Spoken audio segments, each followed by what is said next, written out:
In the vast, open expanse of the American Southwest, the silence is not empty, it is heavy with history. It is a silence that has rested upon these red rocks for millions of years, broken only by the cry of a raven or the whistle of the wind through the canyons. Here, in the shadow of the great sandstone buttes that rise like cathedrals from the desert floor, time is not measured by the ticking of a clock. It is measured by the slow, grinding erosion of the earth, by the shifting path of the sun across the mesa, and by the memories of the people who have walked this land since the beginning of memory. This is a landscape of extremes, scorching heat that makes the horizon shimmer, biting wind that carries the scent of sagebrush, and a dryness that sucks the moisture from the very air. Yet, within this unforgiving environment, a delicate and enduring art form was born. It is the art of earth, water, and fire. The story of pottery here is the story of survival. Before there was plastic, before there was metal, there was clay. But to find it, one must know how to listen to the land. The journey begins early, in the cool blue light before dawn, before the sun turns the canyon into a furnace. The matriarchs of the village lead the way. They do not use maps. The location of the best clay veins is a secret, a precious inheritance passed down from mother to daughter, whispered like a prayer. These veins run deep within the earth, remnants of ancient geological eras when this desert was a vast inland sea. Digging the clay is not merely a physical act, it is a spiritual transaction. The earth is considered a living mother, the clay mother. You cannot simply take from her, you must ask a permission. In the quiet of the morning, an offering is often made, perhaps a pinch of cornmeal or a silent word of gratitude, acknowledging that the clay is the flesh of the earth itself. The raw material is deceptive. To the untrained eye, it looks like dry, useless shale. It is hard, brittle, and unyielding. It resists the shovel. Gathering enough for a firing requires immense physical effort, a testament to the strength of these women who are as resilient as the cedar trees clinging to the mesa edge. They taste the clay to test its purity, looking for the right balance of salt and sand. Once the harvest is brought back to the pueblo, the true labor begins. This is the stage of purification. The raw earth is full of impurities, stones, roots, and ancient salts that could ruin a vessel. The women sit for hours, breaking the hard clumps into smaller and smaller pieces, eventually grinding it into a fine dust on large basalt matats. It is a rhythm of destruction and creation, a sound that has echoed against these adobe walls for centuries. But clay alone is often too sticky, too prone to shrinking. To give it the strength to survive the fire, it needs a skeleton. This skeleton comes from the past. The potters collect sherds, broken pieces of ancient pottery that litter the ground around the village. These fragments of history are ground into a coarse powder called grog, or temper. When this old dust is mixed with the new clay, a profound connection is made. The new vessel literally contains the DNA of the ancestors' work. The past holds the present together. Then comes the water. In the desert, water is life, and spending it on clay is a sacrifice. As the water meets the dust, a transformation occurs. The smell of wet earth, the scent of rain after a drought, fills the air.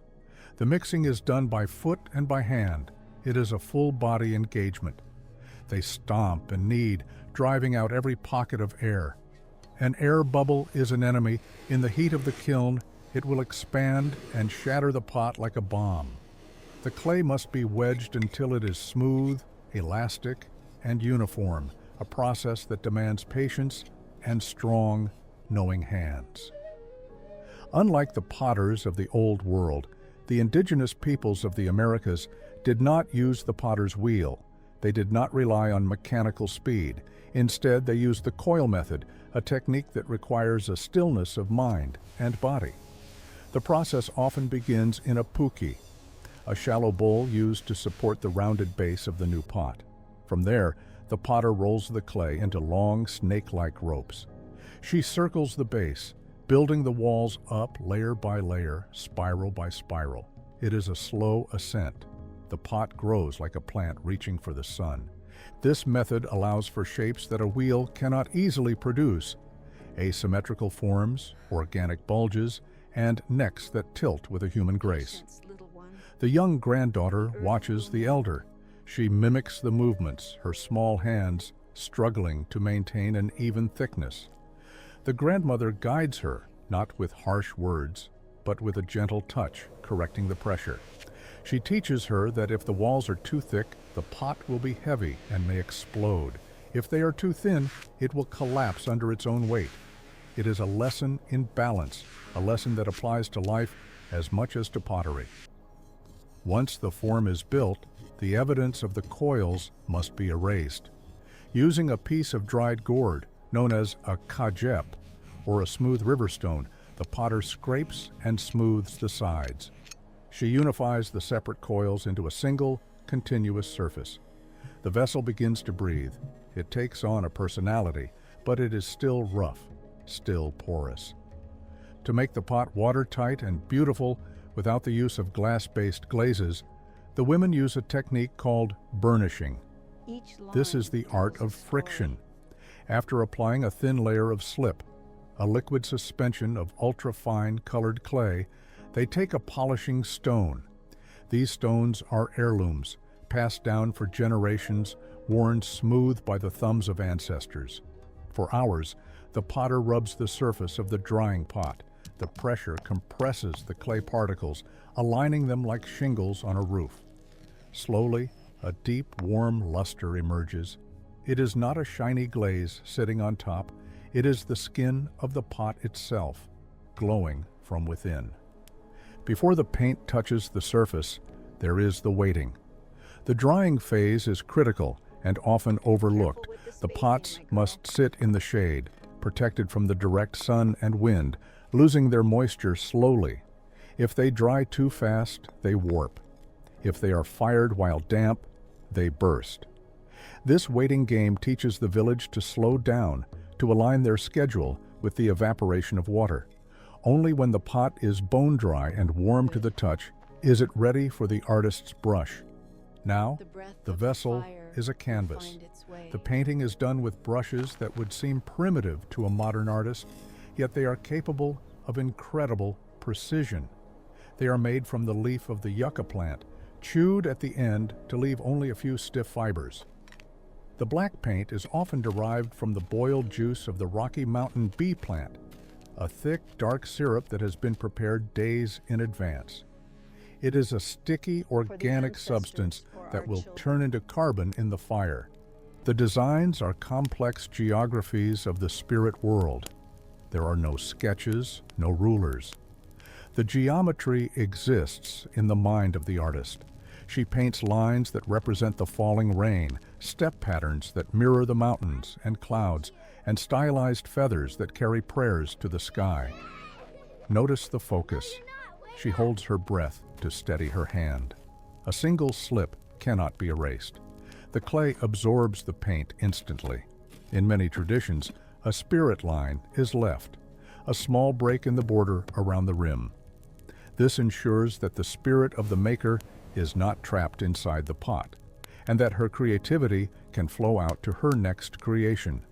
As the sun begins to lower, casting long purple shadows across the valley, the village prepares for the climax of the process, the firing. This is the moment of truth. All the days of digging, cleaning, shaping, and painting lead to this. It is a dangerous threshold. The pots are carried out to the firing ground, a place scorched by countless previous fires. There are no thermometers here, no gas valves. The kiln is built from the elements at hand. First, a grate of old metal or stone. Then, the pots are clustered together, touching but not crowding. They are covered with large shards of broken pottery, a protective shell that shields the new babies from the direct, violent lick of the flame, which could cause fire clouds, dark carbon smudges, where they are not wanted. The fuel is specific. Often slabs of dried sheep, dung, or cedar wood are used. These fuels burn hot and slow, creating a muffled oven effect. The chemistry of the fire is masterfully controlled.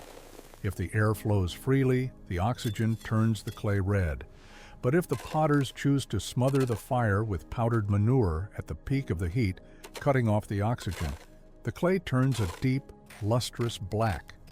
This is carbon reduction, an ancient alchemy performed in the open air. The fire is lit. As the smoke rises, carrying the prayers of the potters to the heavens, the anxiety in the village is palpable. The temperature will rise to nearly 900 or 1,000 degrees Celsius. Inside that mound of fire, a chemical metamorphosis is taking place. The clay is losing its chemically bonded water. It is becoming ceramic. It is turning to stone. Night falls, and the fire becomes a beacon in the vast darkness of the desert. The wind is the unpredictable variable. A sudden gust can cause uneven heating, cracking the pots. The women watch the color of the flame, the smell of the smoke. They listen. Sometimes a heartbreaking ping or pop echoes from the fire, the sound of a vessel shattering. It is a sound that brings a wince to every potter's face. But they cannot intervene. The fire is the master now. The vigil lasts through the night. The children fall asleep watching the glowing embers, dreaming of the shapes hidden within. By dawn, the fuel has burned down to a mound of white and gray ash.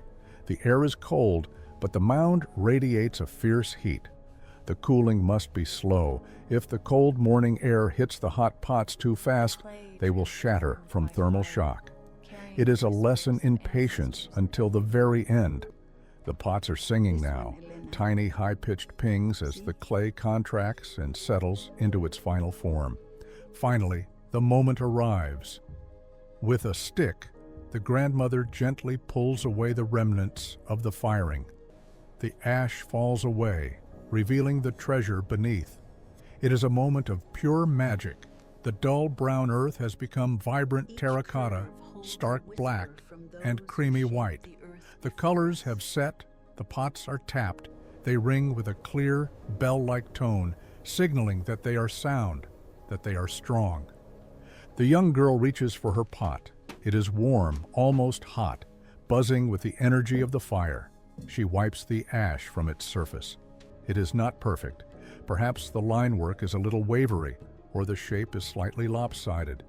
But to her grandmother, it is a masterpiece. It represents the survival of their culture.